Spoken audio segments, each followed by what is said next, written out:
Police and would like to welcome him back, si Police Brigadier General Randolph Tuanyo. General, good morning sir. Si Peter at Danny dito sa Balita Patan. Kumusta po kayo? Sir Peter, Sir Danny, magandang umaga po at sa inyong mga taga-subaybay. Magandang umaga. Okay, General, so my first question to you is baka naman ika nga magkaroon na, sabi ni John Vic Remulla, Secretary, ng mga panibagong guidelines para hindi na maulit yung naghahalo ng semento na walang t-shirt natikitan.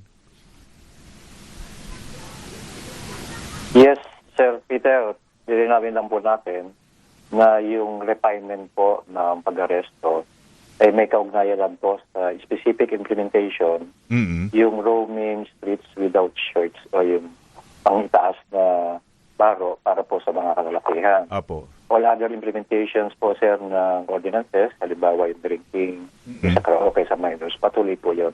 So yun lang po yung magkakaroon ng requirement, yung pong shirtless po para sa mga kalalakihan. Okay. Pero pag sinabi po ninyong roaming without a shirt, ibig mo sabihin kung nasa harapan lang siya ng bahay niya tapos wala siyang suot na shirt, okay lang yon?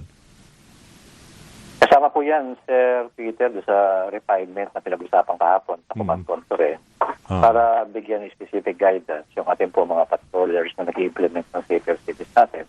Para yung mga eksaktong senaryo sa 8 araw na nakuha na po natin since April 6 po hanggang kahapon. Para ano ba yung mga experiences ng mga patrollers natin, yung mismo paghuhuli po nila sa mga kalalakihan na walang shares para po identified kung ano lang po mga yung dapat huliin. Halimbawa, yung mga talaga nakatambay lang, pero kaugnay po nung nasabi na nangyari po na hinuli na sa loob ng mga bakuran, yun po yung mga bagay na hindi lang papasok po yung discretion na dapat po hulihin ba o hindi.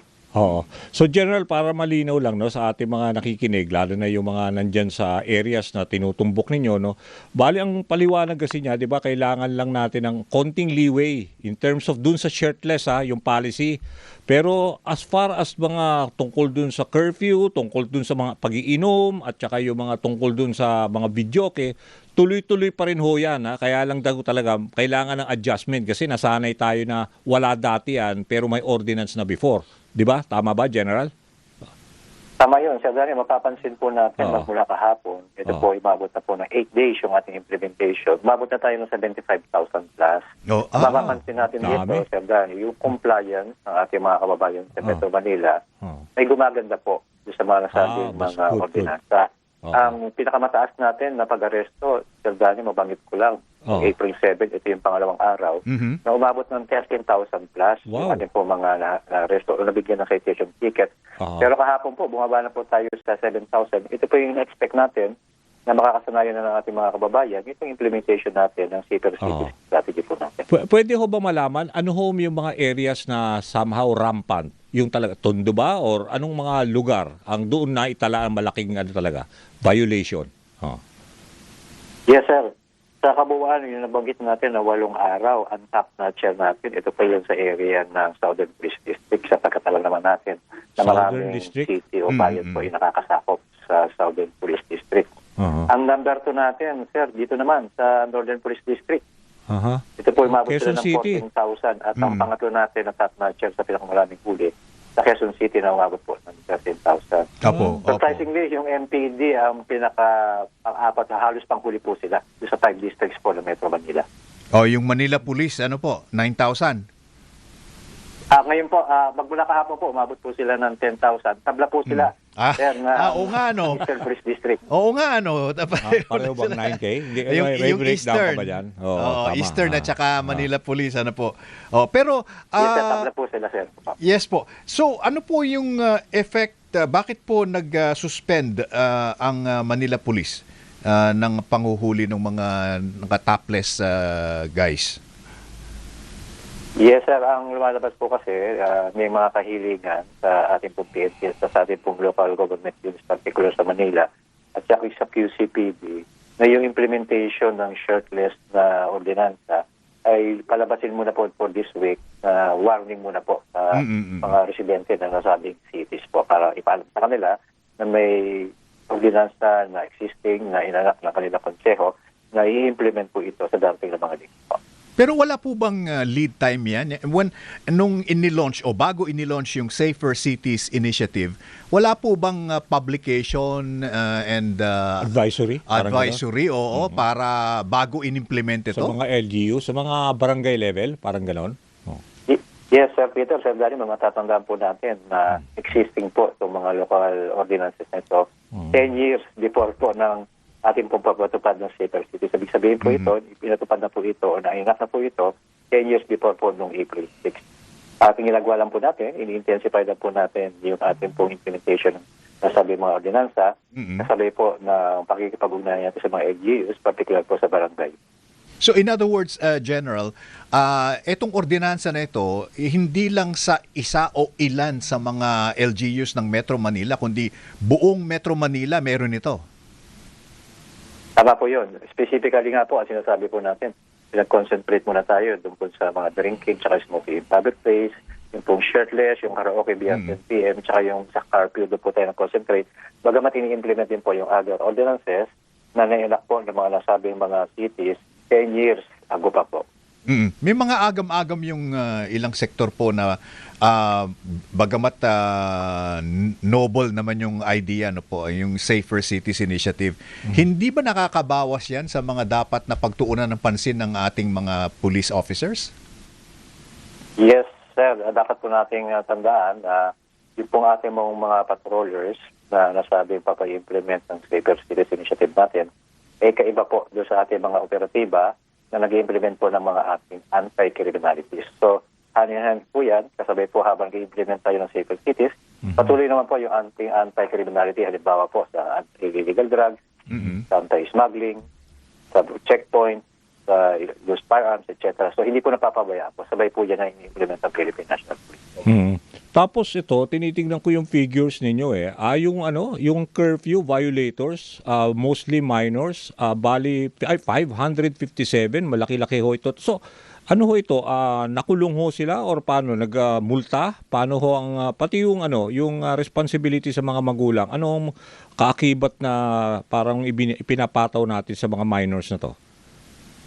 Yes, Sir Danny, ang magiging proseso po diyan kapag sila po ay nasita, dinadala po sa, kung alin po ang mas malapit, yung barangay o yung police station, then ipapatawag po yung kanilang parents. Yung numero po natin dyan, ang nagmunta po dyan yung mga parents po nila at inire-release po sa kanila makaraan po na mabigyan sila ng mga citation ticket o yung ordinance violations receipt po yung tinatawag natin na OBR. So, citation ticket lang. So, may record dyan, di ba? Kung ilang beses. Pero wala ho bang let's say, multa na kakailangan bayaran? Ganon, para madala? Po. Madala? Oo, di ba? Yes, meron po, Sir Danny, yung OBR po, may kakibat po ng multa yun. Sa Quezon City, tingnan po natin yung ordinansa nila. Ang first offender po, o first offense, ay maabot po sa 2,000. Susunod po doon sa 2,000? 3,000. Tapos yung third offense po nila ay 5,000. At ito po, kapag sila po ay lumagpas na dyan, may kakibat po ito na community service po. Ay malaki pala. Malaki pala. So talaga madadala. Oo. So para lang malinaw sa mga mga yung pag sinabing minors, anong mga edad dito ang bawal? 10 PM kailangan wala na ho sila sa lansangan, ganon? Tama po, ang age po nila is below 18 years po. Below 18. And okay. Then Yes, po, 10 PM to 5 AM. Anong bawal? Hanggang 10 p.m. po ng gabi? 10 p.m. po ng gabi hanggang 4. O yung iba po hanggang 5 a.m. po ng umaga. Okay. Ibig ba sabihin, hindi po pare-pareho ang curfew? May 4 a.m., may 5 a.m. Oo, may ganon.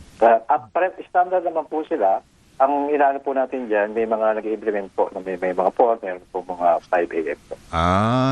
Okay. So hindi pala uniform ito across the cities. Tapos yung pong fines and penalties na inyong nabanggit po kanina, General, 2,000, 3,000, 5,000. Is this also uniform across all the LGU sa Metro Manila, sir? Ay, hindi rin po. Sapagkat may makapansin po tayo, meron pong isang bayan po dyan na maliit po dito sa Metro Manila. At tinitingnan ko nga po yung mga ordinansa, kausap po natin yung mga district directors po natin. Iba-iba po talaga yung pinapataw po ng mga LGUs. Sapagkat alam na po natin na independently sila po ay nag-i-enact na kanilang mga ordinansa. medyo ano pala, no? Kanya-kanyang guideline. Oo. Bawat LGU. Oo. Yeah, oo. Pero akala ko naman kasi 2,000, nagulat din ako. safer cities di lahat, di ba? Oo. Okay. Sir, yung pong agam-agam na baka naman sa una lang gagawin talaga ito and then magkakalimutan na naman. How do we paano to implement this consistently, General? Yes, sir. Ito po kasing Safer City Strategy po natin na nilunsad po sa pangunguna po ni ating ni SIG tsaka po ni CPNP.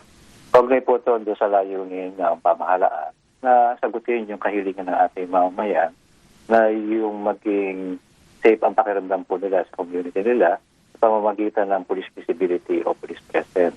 Ito pong Safer Cities, ang ginawa lang po naman natin dito, in-intensify po natin yung police visibility at yung ugnayan po natin sa mga local government units, particular po sa mga barangay officials, para po makita ng kababayan natin na tumutugon po ang kanilang pamahalaan sa kanilang kahilingan na maging feeling yung safe nila kapag nakikita nila yung visible po yung ating mga Philippine National Police. Ayun. So, sir, yung side do sa police visibility, effective ho ba yung 911 natin? May talagang tumatawag kasi I'm sure malaki yung mabilis yung response time. Tama ba, General? Marami po tayo, sir, na success stories kaugnay ng 911. Ang 911 success stories natin, hindi pa po effective dito sa tinatawag natin na Safer Cities. Ito po ay may kaugnayan naman po sa pag-monitor natin ng mga gasoline stations sapagkat matatandaan po natin, sir, na ang unang-unang datos o records po natin ng possible holding at profiteering itinawag po sa pamamagitan ng 911. Ito sir yung nangyari sa Nueva Vizcaya na kung saan ni-report nila ng isang sa 911 na may nagtataas ng presyo na hindi naman dapat magtaas ang presyo. Ayun. Okay. Panghuli na lang, General, yung the fact na napakataas ngayon ng presyo ng gasolina, lalong-lalo na yung diesel, naka-apekto ba ito sa operasyon po ng or mobility ng mga PNP officers and vehicles natin? Hindi naman po, sir. Ang ginawa po ng PNP, yung mga unnecessary na mga activities at yung mga napakarapat-dapat na pagtitipid, ito po ay sinagawa ng Philippine National Police. Halimbawa po, yung mga training, na mga unnecessary na mga conferences, meetings, ginawa na lang po siyang stub para makapag-concentrate po sa mga allocation, halimbawa ng mga gasoline allocations, makapag-concentrate po ang Philippine National Police sa pagpapatuloy po ng mga sabing activity. Mabanggit ko lang din po na yung mga natipid namin gasolina nung mga nakaraang panahon na nagkaroon tayo ng National Transport Strike na kung saan yung mga natipid nating gasolina, tinulong po natin sa mga kababayan natin sa libreng sakay na sinagawa po ng Philippine National Police. Okay. Danny? Yeah, meron kasing report din sa amin dito. Yung mga, meron daw kayo yung Thursday daw as of last week yata, April 9, 387 out of 14,519 gas stations were temporarily closed due to non-delivery of petroleum products. Tapos meron mga issue rin ng, meron mga hoarding, ginagawa o profiteering. Ano hong update dito, General? Yes, sir. As of today po, yung mga na-monitor natin na nagsaradyo to oil crisis po, bumaba po siya, sir, sa 354. Okay. Out of the 14,500. Yung ipinasara. Magandang report po ito sapagkat sinasabi po nila, kaya sila nagbukas yung mga balitaan po natin. Dahil nagkaroon na po na sila ng restock or resupply po. At ngayon naman po, nagsimula yung oil crisis sa Middle East. Nakapag-file na po tayo ng 20 cases at naka-arresto na po tayo ng 46 individuals. Ngayon ng holding at profiteering po. Okay, yung pong illegal fuel operations, di umano sa Navotas at Laguna, meron po tayong report? Yes, sir. Ito po ay may kaugnayan doon sa Navotas. At tulad din po ito sa Laguna. Ako sa amin nahuli po doon na 9 individuals kasama po sa pangunguna ng vessel captain na pinailan po ng kaso. Lumalabas po kasi doon, sir, para meron silang sarili na oil crudo na operations po doon. Kaya lang po nasa area po sila, nabaybayad po sila ng Navotas. Kung saan ito po ay illegal base po doon sa wala silang dokumento ng galing po sa Department of Energy. At ito po isang napaka-unsafe na operation ng pagbebenta po ng gasolina. Dahil yung vessels po nila, kung makikita po natin doon sa mga reports natin, na nakakaroon po ito ng 50,000 liter na crudo. At meron pa po another na 15,000 na crudo na kung saan hinahango po ito ng isang truck at ito po ay binibenta nila kung saan. Ito po ay napaka-unsafe at ito po ay illegal. Ayun, nako, talaga ng ginawa talaga negosyo no. Oo. General, we appreciate your time, sir. Maraming salamat po, and we will be in touch again po for some updates in the near future. Salamat, General. Thank you. Secretary Sardani, maraming salamat po. Mabuhay po kayo. Okay, si Police Brigadier General Randolph Tuanio, ang Chief ng Public Information Office and spokesperson also ng PNP, the Philippine National Police.